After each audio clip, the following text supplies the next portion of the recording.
Biglang nag-post ng litrato ngayong gabi si Senator Bato de la Rosa na ilang linggo nang walang paramdam sa Senado. Ang DILG, minomonitor daw ang galaw ni Bato. Nasa front Ayan na.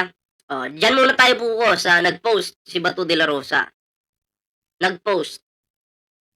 Diyan pa lang po sa pagpo-post ni Bato de la Rosa, ibig sabihin may internet siya. Kaya niyang mag-post. Okay?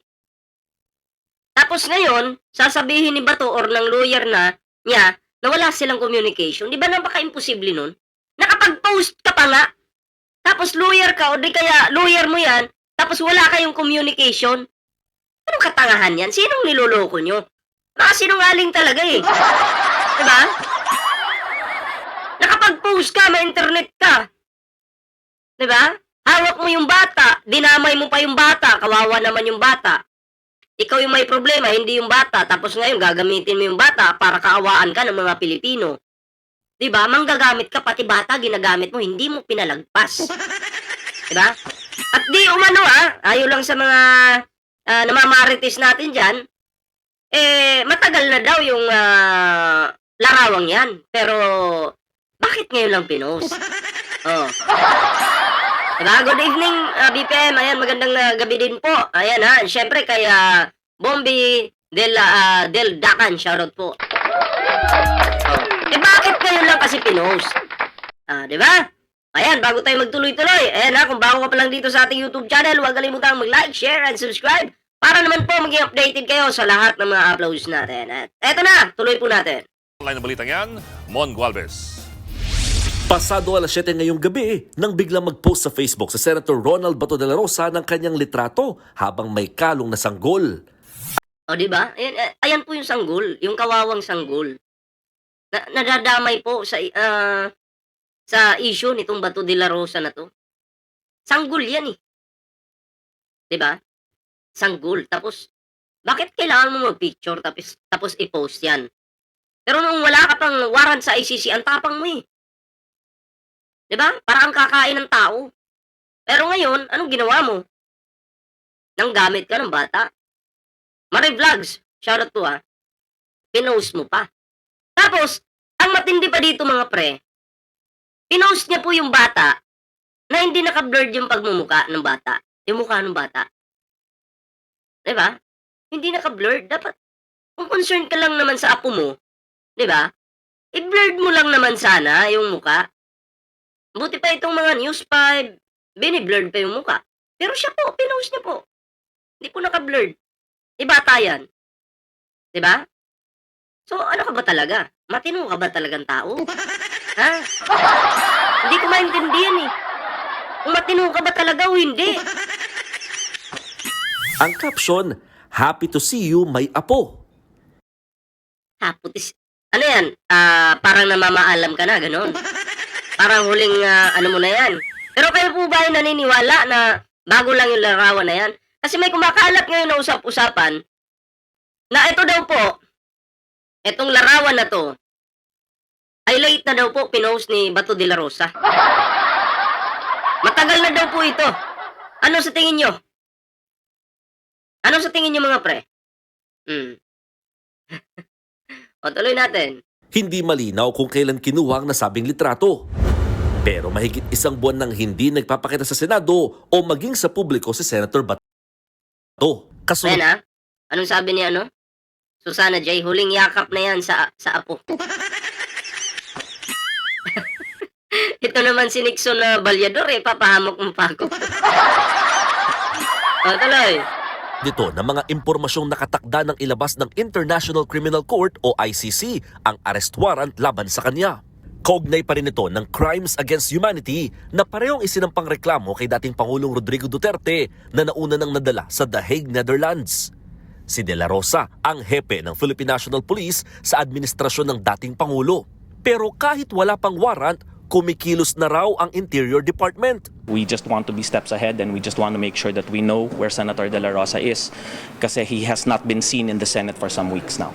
Nauna nang sinabi ni Secretary John Vic Remulla na sa loob ng 3 linggo, natuntun nila ang 6 na lokasyong pinuntahan ng senador sa bansa. Pero matipid ng detalye ng DILG ukol dito. Isa pa yan, si Bato de la Rosa, no? Di mapakali yung kamay, nagpo-post, 'di ba? Oh, matitrace naman 'yan, kung nasaan siya, 'di ba? Oh, pero naintindihan ko si Bato, kaya lang niya 'yun pinost dahil, gusto niyang kaawaan siya ng mga tao para protektahan siya ng mga sumusuporta sa kanya kuno, 'di ba? Ano 'yun, pagpapaawa 'yun, eh. Nag-post ka ng ano, ng bata, tapos nandiyan ka, tapos ang magiging reaksyon ng mga tangandede, "Sala, protect natin si Bato kasi kawawa naman yung apo." 'Di ba? So, tayo yung maging human shield.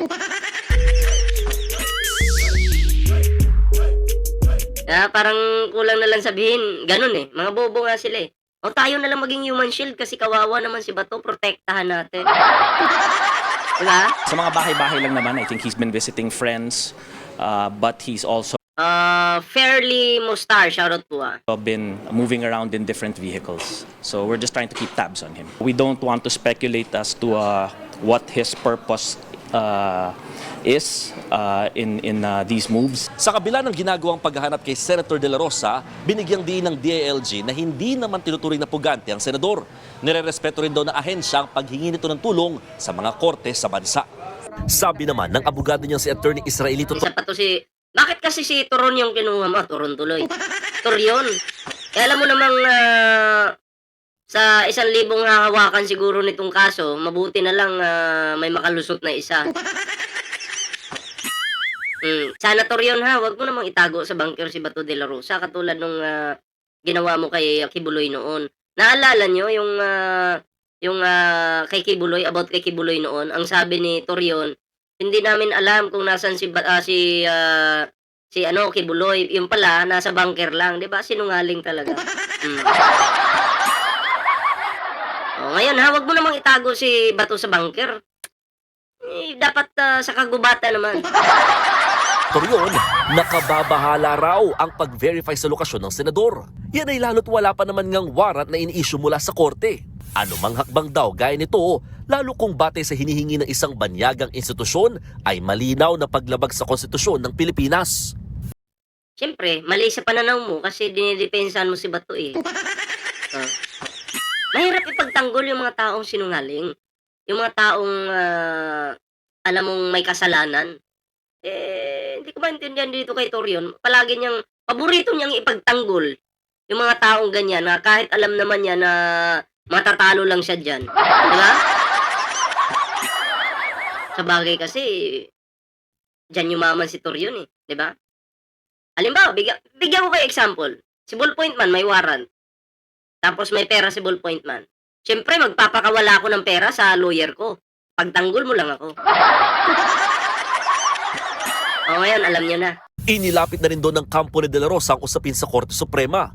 Kaya nanindigan silang hanggat hindi pa ito nareresolba ay obligadong sundin ng lahat ng ahensya ng pamahalaan ang status quo at igalang ang constitutional rights ni Senator De La Rosa.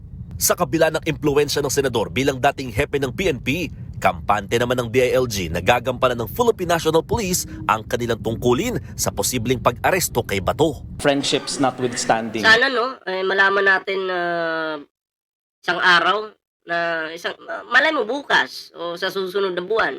Bato de la Rosa arestado na at sinamahan pa ito ni Trillanes.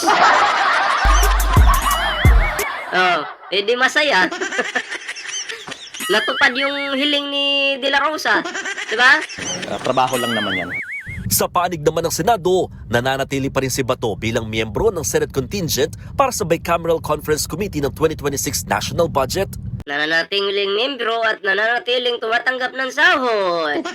Dahil ang mga senador, syempre, sumasahod yan buwan-buwan at kasama po si Bato doon, sumasahod din. Sarap ng buhay. Sa kabila ito nang hindi niya pagpasok sa Senado mula November 11. Sabi ni Senate Finance Committee Chairman Win Gatchalian, wala namang pasabi si De La Rosa na hindi siya sisipot sa BICAM na magsisimula bukas. I hope na magka-time siya na mag-attend ng... Pero may bagong balita po na dumating ngayon, no? Si Bato de la Rosa hindi pa rin po sumipot. Okay? Absent pa rin po. Yan ha. Bago lang po yun. Ito kasi nire-reaction na natin ngayon 12 hours ago pa. Okay? Pero may bagong update po na si Bato de la Rosa ay hindi po talaga nag-attend. Ha? Absent. BICAM.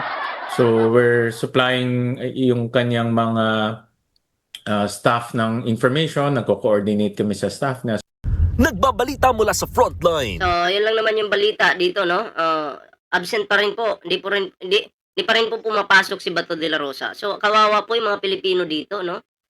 Pinapasahuran itong kalbong ito tapos 'di ba?